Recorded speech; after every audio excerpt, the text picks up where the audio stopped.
Welcome to the Forever Podcast, where expression is the key to success and prosperity, giving our listeners a touch of business and life inspiration every week. Now, let's get those creative juices flowing. Thanks for listening, Forever family.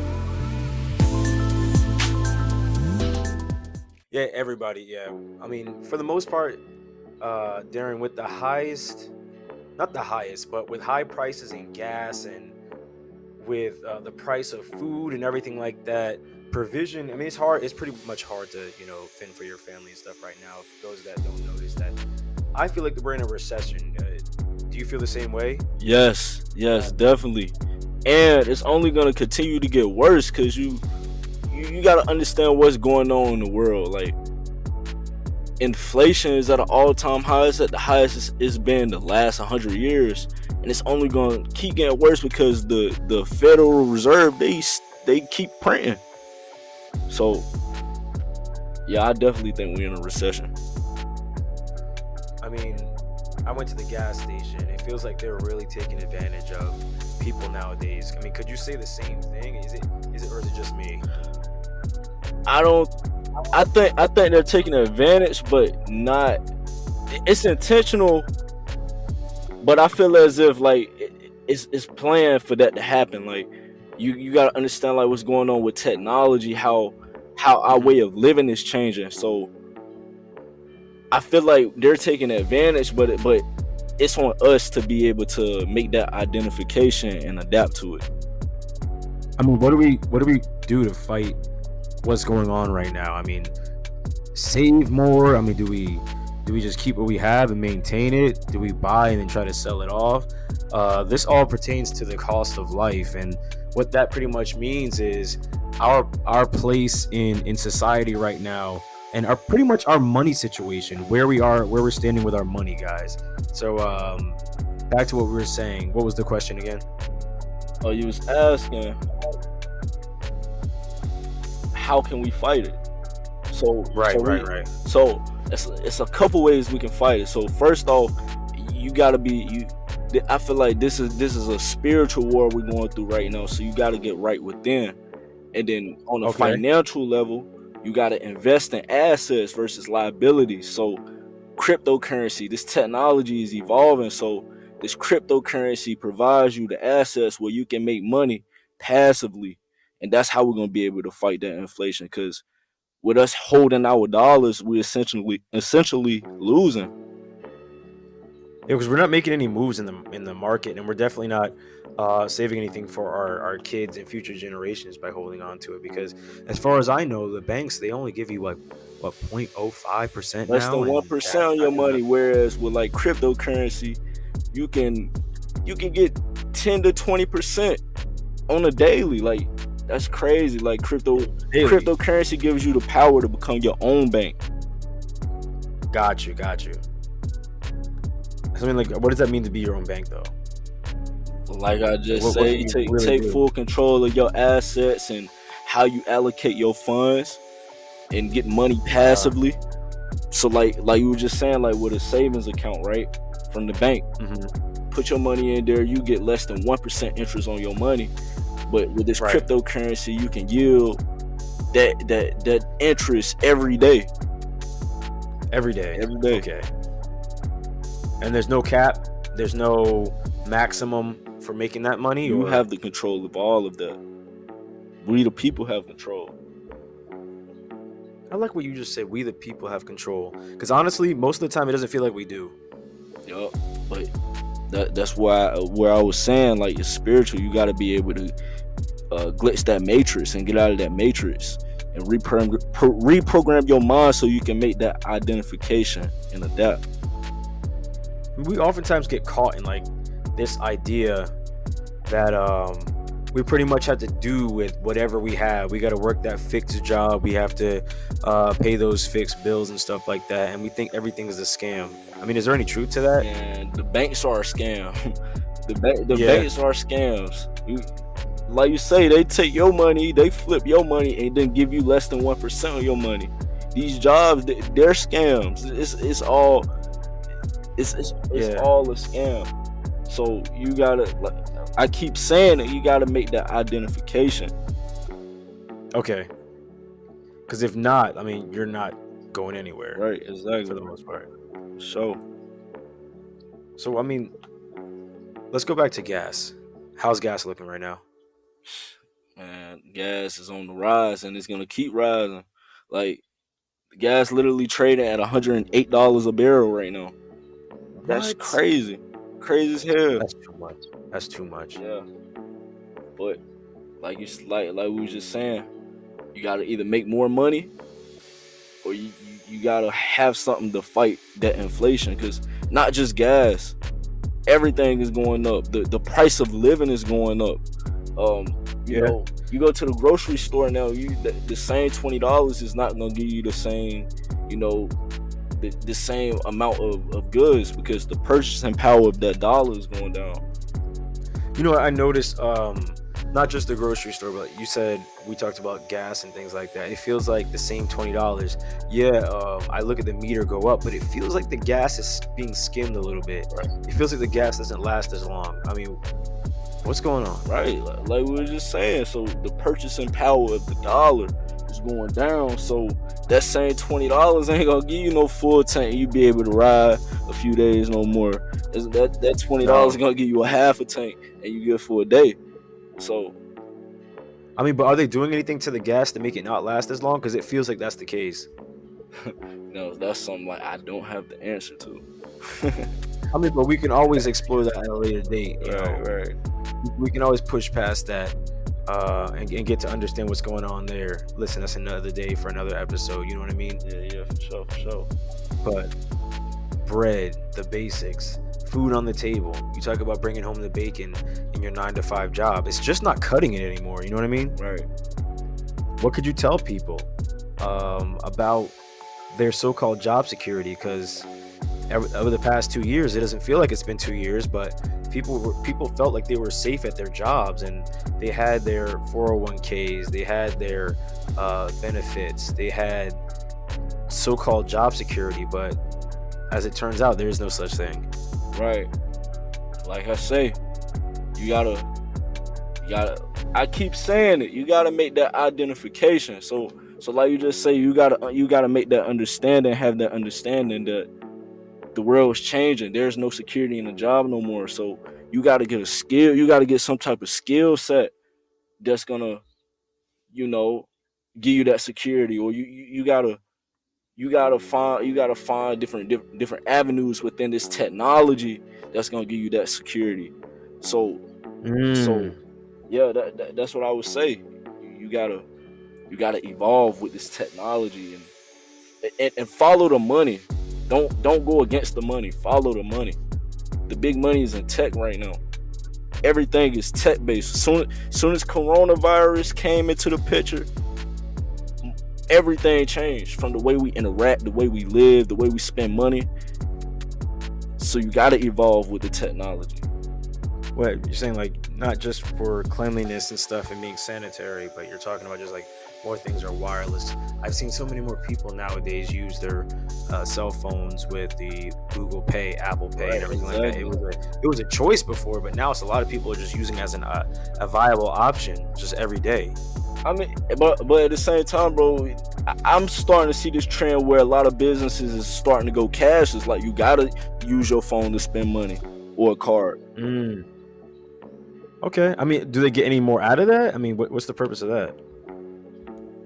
So the purpose of it is we're going into a cashless society. Okay. So that, like I say, that dollar is losing value. The Federal Reserve, they're killing the dollar right now. It has no value. It's just paper. It's just paper at this point because they print it so much and the supply is so high. Which means the price of it or the value of it is lower. Exactly. That's basic supply and demand. So true. So it's hyperinflated. So that's why when you spend that $20 back to gas, like you were saying about gas, like you spend that $20, it's not as much no more because that supply is hyperinflated, and then it causes the cost to go up, causes us to suffer in the long run, and we're just stuck in a loop of needing it but but also not being able to afford it to the same capacity that we could before, right? Yeah, on God. On God. What other obstacles are we kind of running into right now? As far as what you mean? The cost of living, my man. How we're able to function in this society today. What else? What other issues are you running into? Let alone the era of war right now. Like I say, aside from the financials, you just gotta be right with them, because we living in a spiritual war. We're living in a realm where you gotta be good with them. You gotta take the precautions to everything. You gotta understand the cost of every decision you make. Right. If not, like you said, you will be stuck in a place that you don't want to be because you didn't adapt to, the changes and everything like that.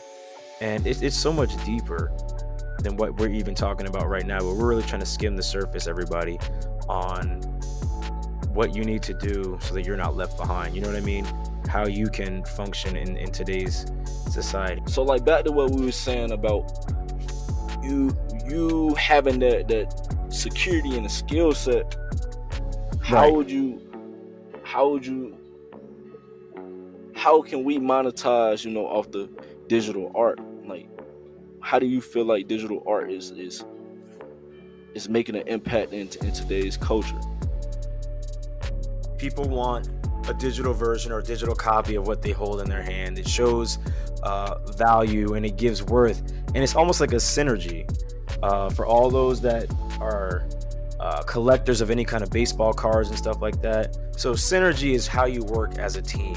You can't be on a baseball field and play outfield. You can't play on the mound as a pitcher and also be on first, second, and third base and be the umpire at the same time.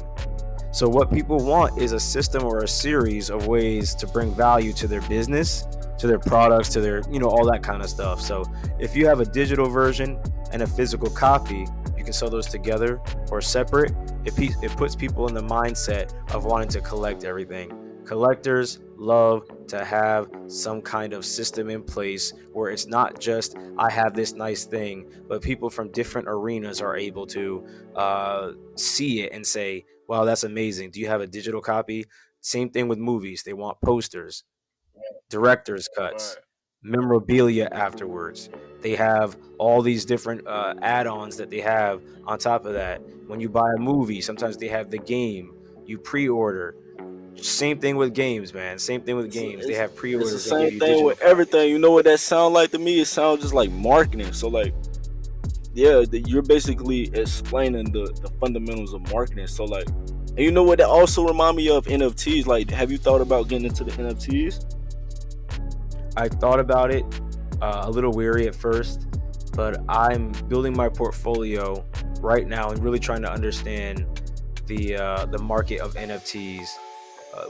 For all I know, you're pretty much using your digital currency on auction, or you can sell it as a fixed price and having people collect like pretty much what you have in order to gain exposure. So there's some people that are making really big money from it, and the value is a lot more than if you just sold it, say, cash or through card on an invoice. So I'm really interested in it, but it's just the way that you got to go about it. I'm kind of skeptical about it. What you skeptical about?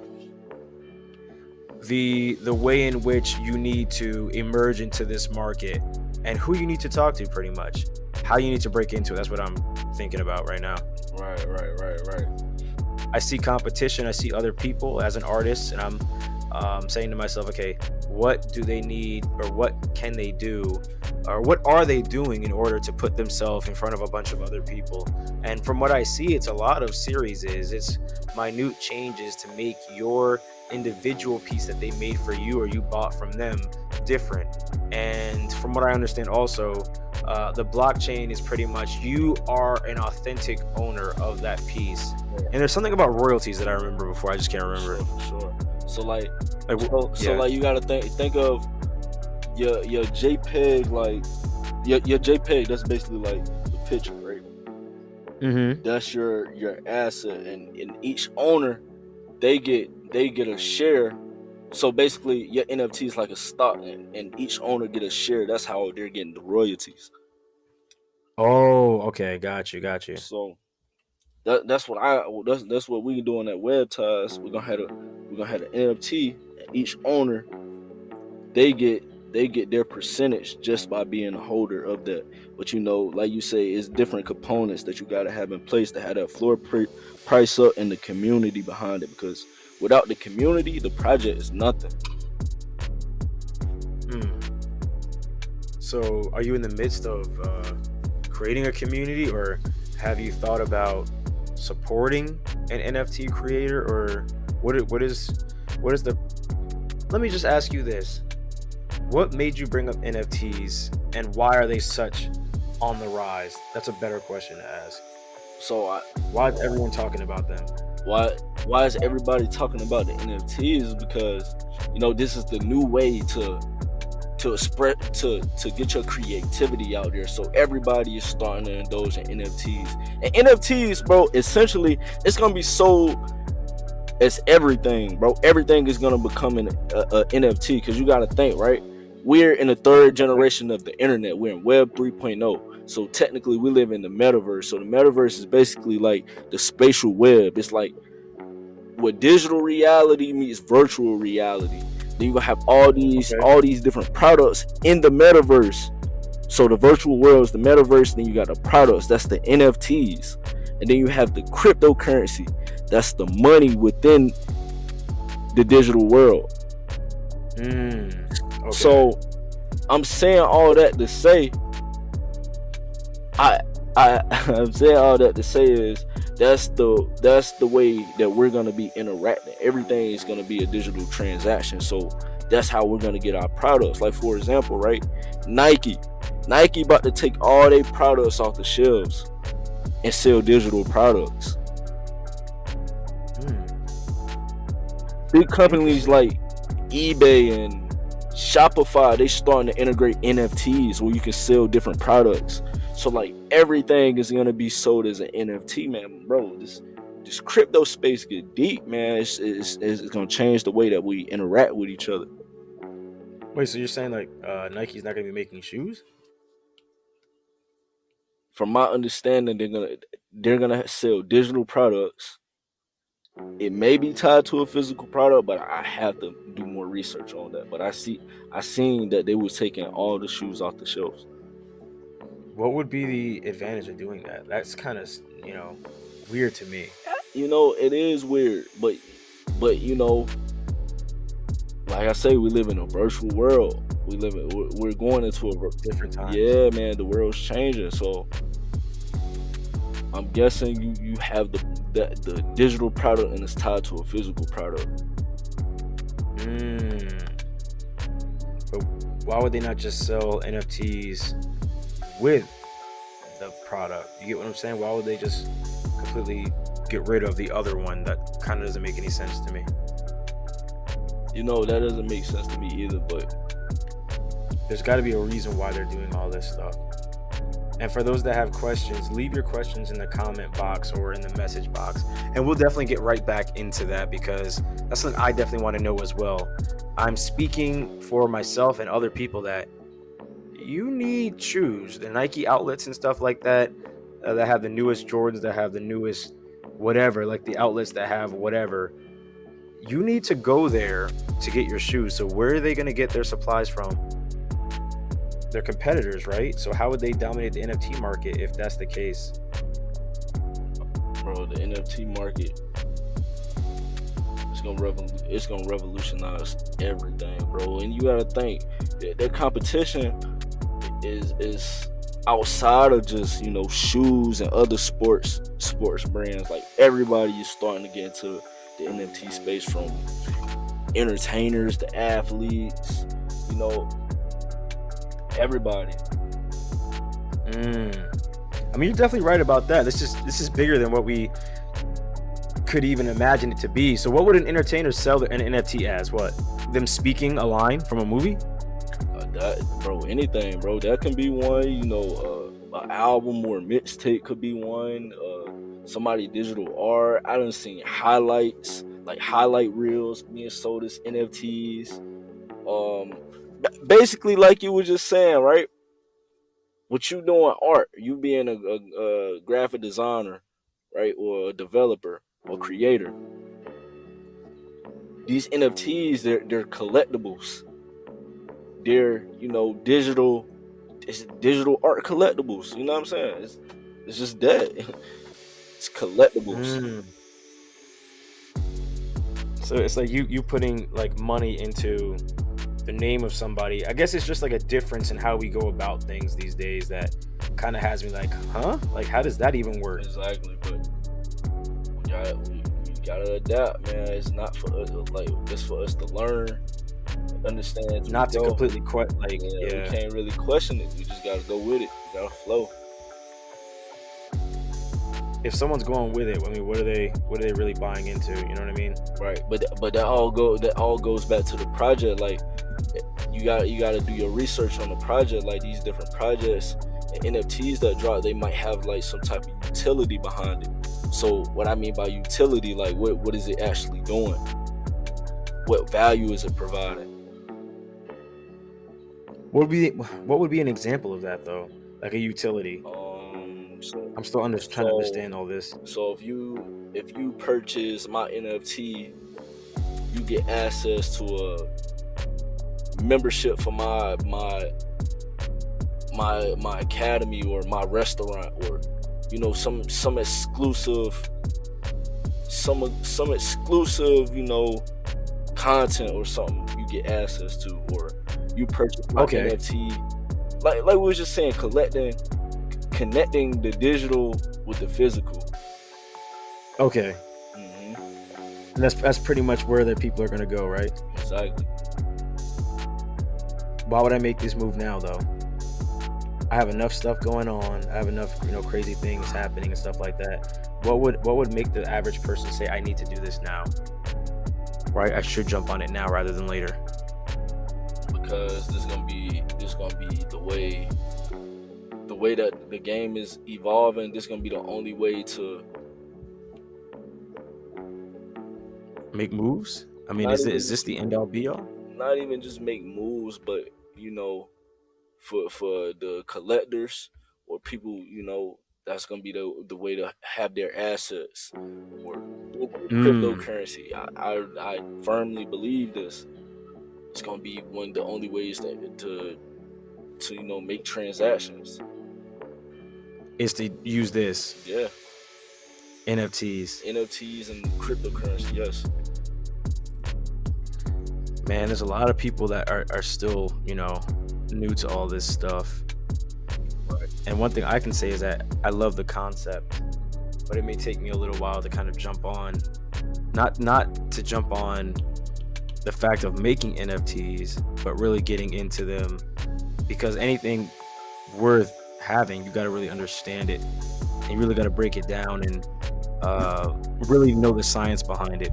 So what is the science behind an NFT of someone, say, buying the crypto and then selling the artwork or whatever they have as an NFT? What is the science? The math, the numbers, the process behind making the currency and then selling it as an NFT, and then why is it their specific copy? So that goes back to I'm gonna start off by answering your last question. So that goes back to the power of the blockchain. With the blockchain, right? So the blockchain stores information into different ledgers and data blocks. So with that, that's how you're the actual owner of that particular asset or that piece of data. Because essentially, bro, all of this is just data. Like we live in the era of data. Data is worth more than gold now. Yeah, and information. Yeah, information is the new currency. Data is worth more than gold. The way you say that is kind of just like, why? What kind of data? What do you mean by when you say that? You got to explain it to the people because they don't know. Everything, man, everything, bro. Bro, you can look at it like our information is data. Like our personal information is data in a way, bro. We have we're Okay. tied to numbers, so this like off topic, but yeah, we're tied to numbers. Our social security number, that's a that's a number tied to us. Yeah. So you got these big companies like Facebook, right, who takes our data and sell it. So that's one form of data. Then you gotta think, like we saying about these NFTs. These NFTs, right? On the blockchain, it got an address tied to it or a specific, you know, code behind it. So that's data, bro. These cryptocurrencies, they have addresses and numbers tied into it. That's code, bro. That's data, bro. This data is worth more than gold. Yeah, okay. I kind of get what you're saying now when you say that. But when you first said it, I'm like, okay, what is he talking about? Like, what does he mean by data is worth more than gold? Because it sounded like at first you would say like information is worth more. Information is, because with the right, so you know, just in different contexts, bro. Like this information, bro, that gives you the wisdom on how to navigate with this data, how to really, you know, how to monetize this data, you know. So yeah, information is the new currency, bro. Because without the information, you can't succeed. You can't do anything. Exactly. You're stuck where you are pretty much, right? Exactly. Listen, I don't want to be stuck as a fossil doing the same thing over and over when everyone else is moving forward. I need to make moves. I need to, you know, make sure I'm ahead and not behind, bro. That's the last thing that I want. You know what I mean? Right. Exactly. So what would be my first move to say buying or getting into NFTs just for the average viewer? What would be their first move? Do their research, yeah, but what does it mean by do research? Because it's all different for every single person. You gotta be able to. You gotta understand what the project is about. You gotta understand who is behind this project. You gotta understand, you know, the basis of cryptocurrency. What cryptocurrency are they taking? What platform are they running off of? You gotta understand, you know, the basics. Then you gotta understand the fundamentals. Then, like I was saying, like you gotta do your homework on who is behind the project and the value that they're giving. So, you know, it's a variable of different things. All in all, just to get you to the point where you feel safe enough to trade the crypto and or make it yourself. Exactly. I mean, for the NFT. Exactly, man. Why you don't stop playing, man? Go ahead and start your own NFT, man. We've been seeing that art you've been doing. Yeah, I mean, I'm trying to perfect my craft or at least get my own style. One thing I do know is that in this space, development and, you know, making something new is important, but it's also good to create your own, be unique, because that is what is king in this space of NFTs. And from there, you just elaborate and people will buy. But first and foremost, it's good to have fun with what you're doing. And while you're doing that, develop something that's unique to you that may have not even been done before. Because when you go back to the drawing board, that's when your best work comes forward. Right. But addressing that, it's where I need to be. It's an active member of the NFT community is to make sure that I have in full force a full ready and I guess a full ready set of artwork to put into the space, because you don't want to fill people with expectations and don't have anything to deliver on. So I want to go in and make sure that I have enough, more than enough. Oversell and underdeliver is not a good way. I'd rather say I have a little bit and then come with a lot. Right. You know what I mean? Right. Where's your headspace in this NFT market right now? Like, what are you doing? Are you a buyer of them? Do you have any? See, me personally, man, I like being an owner. So I want to come into the space as a creator. So what I'm gonna do is I'm gonna leverage my Discord chat, WebTies World, and I'm gonna use my community for these specific NFTs I'm doing. They're gonna be called Satoshis. So just be on the lookout for that, man. Just be on the lookout.